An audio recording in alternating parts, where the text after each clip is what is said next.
দারুণ মজাদার ইলিশ মাছের একটি রেসিপি। কচু দিয়ে এই রেসিপিটা দারুণ লাগে, আমার ঘরে খুবই পছন্দের। আশা করি আপনাদেরও অনেক ভালো লাগবে এই রেসিপিটা। তো চলুন আজকের এই রেসিপি শুরু করে যাক। আসসালামু আলাইকুম, welcome back to my channel Maya's lifestyle. এই রেসিপিটি তৈরি করতে আমি প্রথমেই নিয়েছি একটি নারকেল কুচুর মাঝখানের অংশ ছুলে কেটে ধুয়ে নিয়েছি, সেটাকে সিদ্ধ করে নিলাম। এখন প্যানে দিয়ে দিলাম একটু তেল, তারপর পেঁয়াজ আর কাঁচামরিচ কুচি একটু ভেজে নিয়ে এর মাঝে দিয়ে দিব সামান্য একটু আদা বাটা। তারপর এখানে দিব হাফ চা চামচ মরিচের গুঁড়ো,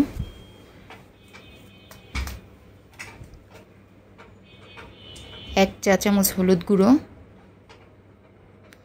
সামান্য একটু পানি কষানোর জন্য।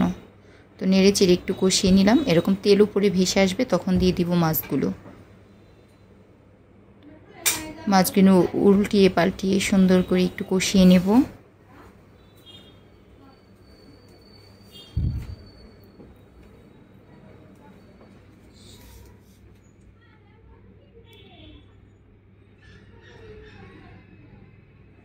দেখুন আমি উল্টিয়ে পাল্টিয়ে কষিয়ে নিচ্ছি। এর মাঝে আমি একটু ঢেকেও দিয়েছিলাম মাছগুলো ভালোভাবে সিদ্ধ হওয়ার জন্য।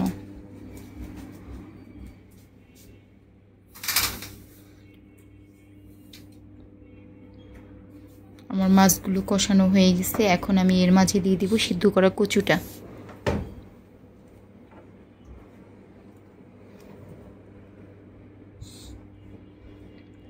এখন আমি এটাকে ছেনে দিয়ে নাড়ব না, এটাকে একটু ঝাঁকিয়ে উল্টিয়ে দেব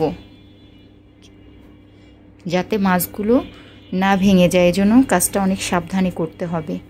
দেখুন আমি সবগুলো উল্টিয়ে পাল্টিয়ে দিয়েছি। এখন এখানে দিয়ে দিব পরিমাণ মতো পানি। কেউ ঝোল বেশি খায়, কেউ কম খায়, আমি মোটামুটি দিয়ে দিয়েছি। দেখুন এখানে অনেক বেশি পানি দিতে হবে না, কারণ কচুটা সিদ্ধ করাই ছিল।